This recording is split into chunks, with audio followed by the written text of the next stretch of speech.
Well, hello there. You're watching the press preview. A first look at what's on the front pages as they arrive. In the next half an hour, we'll see what's making the headlines with the journalist and author Rachel Shabi and the former Conservative Party advisor Anita Boateng. Good evening to you both. See you in a moment. But let's take a look, first of all, at what's on our front pages this evening. And the Observer is carrying details that it's obtained about the number of sexual abuse claims made against officers of the Metropolitan Police. The Telegraph hears that SAS soldiers are to be tasked with working alongside MI6 against Russian spies. Scotland on Sunday is reporting that the UK government is forcing delegates attending the upcoming COP26 climate change conference in Glasgow to book through its official accommodations provider and therefore pay nearly £900 a night for hotel rooms that would usually cost around £50. According to the Sunday Times, 2 candidates to be the next Speaker of the House of Lords are calling for hereditary peerages to be abolished because they believe they are outdated. OK, well, as I was saying, we're joined tonight by Rachel Shabi and Anita Boateng. Let's dive straight in, shall we, with a story on the front of the Observer, Anita. And this is about the fears that there may be an extension of COVID travel rules as we see this third wave sweeping across Europe. What do you take of it? Well, I do think the government has been very careful not to make too many commitments about what's going to happen with regard to foreign travel. And you will remember Matt Hancock repeatedly saying we're going to have a fantastic British summer, emphasis on the British. And I think it's absolutely right that the government hasn't promised too much, so it's not going to end up disappointing people when it comes to foreign plans. And I think, the Home Secretary, for instance, Priti Patel, has also said, do not book those flights. And I think that message will continue, particularly as we're on the verge, potentially, of a third wave across Europe. I mean, it's been a hot topic today, hasn't it, Rachel? And we've not been hearing much from the government on it, preferring instead to focus, perhaps quite rightly, on the vaccination situation. But reading some of the details in this article, there's suggestion that there might be a traffic light system so that travel could be allowed, perhaps, to some countries that are green on the traffic light system. Yeah, that's right. That's one of the things that's been suggested by sections of the Conservative government that actually want international travel to resume. So Boris Johnson is under pressure, as usual, from backbench MPs who basically want him to be opening up more quickly, and particularly on this issue of foreign travel, overseas travel. So that's one of the things they've suggested. But it's interesting to note that has been his Achilles heel throughout. The journalist from the Insight team who just published a book about what they describe as the scandalous political mismanagement of this government and the pandemic. One of the things that they note in this book is that some of the reasons for Johnson's repeated dithering and delaying and slow lockdowns, which was one of the gravest mistakes throughout the last year, was pressure from his backbench MPs. And we can see that it's rising now over the issue of overseas travel and when to open up. But that does go against the advice of Johnson's own scientific advisors on SAGE, who are saying, it's extremely unlikely that we will be able to travel to mainland Europe over the summer, that it's just too much risk too soon. Anita, I can see you shaking your head whilst Rachel was speaking there. I want to give you an opportunity to come back to those points. Well, I just think that Rachel fundamentally misunderstands the Prime Minister. She thinks that's been the issue. I think fundamentally the Prime Minister himself is very much, a libertarian, and his instincts are not to lock down as much as possible. And I certainly think that he's following his own political instincts in wanting to ensure that there is reasonable compliance, ensuring that we follow the science and ensuring that we learn as we go. And I just think that this characterization of the entire pandemic as being one of Boris Johnson repeatedly responding to backbench pressure is to misunderstand the way his politics works. And I certainly think that if it were within his power, he would want people to be travelling across Europe. But at the moment, there are just too many vagaries that mean that it's going to be difficult to make that kind of commitment right now. And ultimately, it depends on what Europe does and how it manages to manage its own crisis. And so that's not within the gift of the Prime Minister. And of course, I just wanted go on, Rachel. I just wanted to be very clear that I'm quoting an investigations team that have written a book And that book is based on a year-long research in which they spoke to not just scientific advisors, but insiders in Johnson's own government. So that's where that was coming from. OK. Well, let's turn our attention to the Sunday Telegraph. They are running this story about making more jabs on our own soil. And this is in the face of a growing crisis over in mainland Europe. Anita, what's your view on that? I mean, if that's possible, seems like a sensible solution.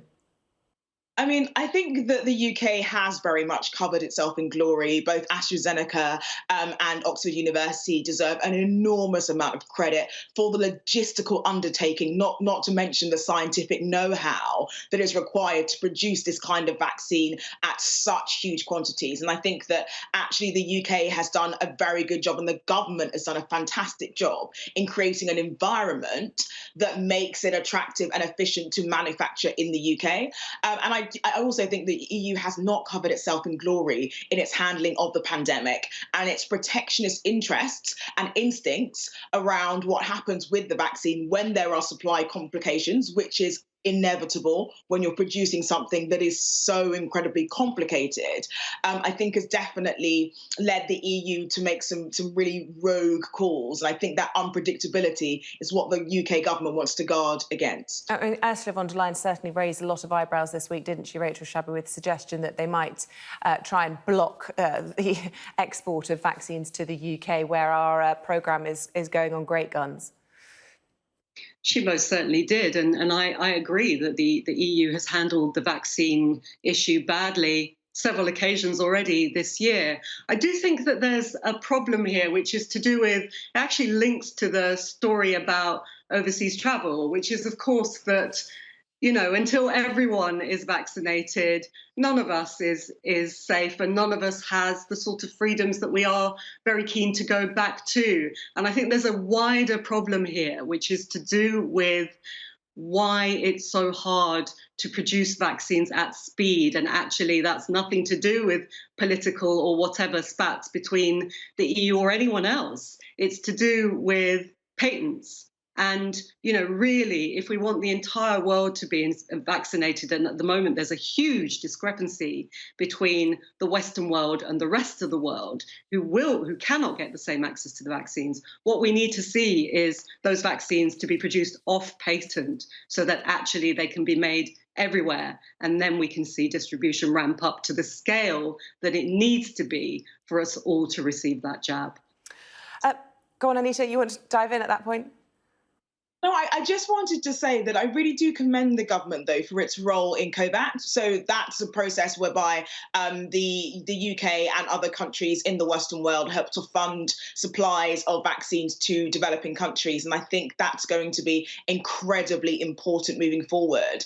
And, you know, there may well be some more difficult decisions for the government to make as this process continues about, given the number of vaccines that the UK has, you know, once the adult population in the UK has been vaccinated, there's then a question about where the excess vaccines go. Yeah, and the issue of excess vaccines almost seems a distant luxury as we look to April, where there seems to be a shortage anyway in the short term. And that brings us neatly on to the Sunday Times, where there's reports of cheats posing as care workers jumping up the vaccine queue, which will, you know, given that there is a shortage and a pressure and all of the concerns surrounding it will anger a lot of people. It will, but I wonder, I mean, as you rightly said, it has just been, you know, it's partly a response to this news of this shortage and the announcement that there's going to be a delay in terms of reaching the next levels of ages that can be vaccinated. So the under 50s in particular might have to wait longer than was originally thought, although let's be clear, that's in the context of the vaccine rollout accelerating at speed with over 50% of the population already vaccinated. But the Sunday Times is reporting that a few people are ticking the box of, you know, care worker and therefore booking appointments at vaccine centres, only to find, of course, that they're then turned away because you do actually need proof that you are a carer or equivalent to be entitled to that jab. So let's hope that that is just a little blip, because overwhelmingly the story of vaccines and the way vaccine centres have been running, not just with amazing NHS staff, but also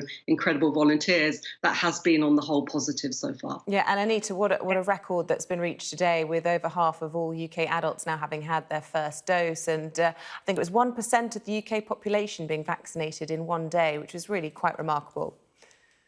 It really is. And the other thing that we really should pay attention to is the levels of willingness to take up the vaccine. And I personally was quite concerned about the initial reports, for instance, about the BME population and how willing they were to take the vaccine. And I think what we've seen, which is as the vaccine rollout has progressed and more people have, know friends and family who have taken the vaccine, and it's, been very effective and it's been safe, I think that's really helped to make the British public feel comfortable going forward for the vaccine when their time comes. I also do want to say that, really, this is a remarkable achievement for our country. And it is also incredibly remarkable that at the moment, what seems to be a very minor slowing down in what has been a significant acceleration in the rollout of the vaccine. That is not bad going, considering that actually a lot of people were expecting the vaccine rollout program, or if you were in your 30s or 40s, to be getting the vaccine optimistically in October, November. The government really has massively over-delivered in this regard, and that's why we've seen such tremendous milestones, such as what's happened today. And perhaps made a rod for its own back, now having to deliver those second doses within 12 weeks. A huge amount of pressure. We'll have more from Rachel and Anita in a moment, including looking at this paper. Do hereditary peerages still have a place in modern Britain? That's on the front of tomorrow's Sunday Times. We'll discuss that in a few moments' time.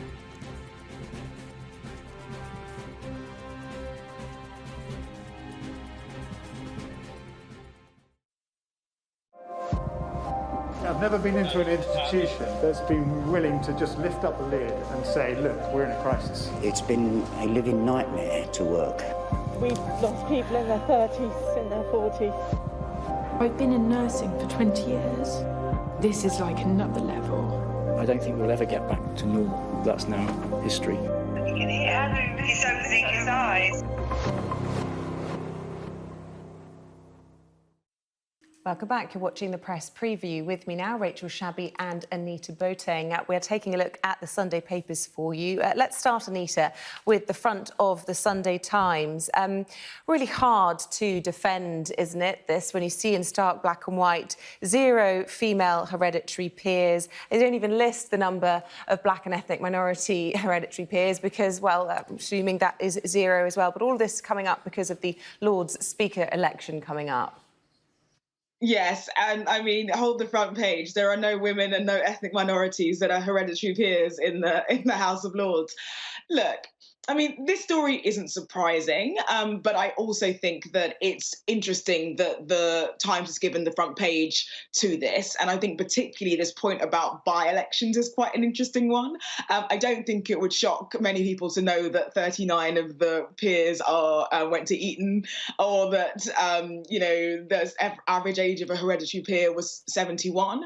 But it does highlight the kind of the wider point, which is that even in a system in the House of Lords, which you can definitely call traditional and historic, there are some elements of it that are more challenging than others. And I certainly think this point about by-elections, so these process where hereditary peers vote for each other to inherit new seats when someone dies, that can be pretty archaic. And so I think it's interesting that the Times has given a front page to talking again and reigniting that conversation around hereditary peers. OK, Rachel, Anita calls it not particularly surprising, but there are arguments in the article saying that it devalues democracy, and when it's a time of election, good time to talk about it, isn't it?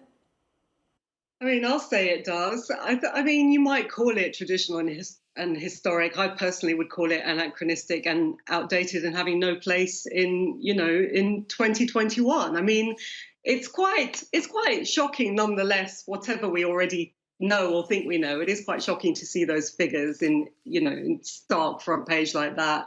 46% of hereditary peers went to Eton, the average age is 71. Of course, no women, because it's still bizarrely works on the basis of, hereditary succession. And then there's a bit more detail in the body of this piece about 50 million claimed in expenses since 2001. Most of them have spoken just 50 times in the last 50 years. And when they do speak, 60% of the time, it's about business or personal matters. So you have to wonder what actually the value to our democracy is of having this system persist, and whether it does actually erode our democracy, that it does still carry on. OK, speaking about value, I want to quickly go to the Scotland on Sunday. We're just talking about the upcoming COP26 conference in Glasgow later on this year. Hotels are being priced at £12,000 for people attending. Anita?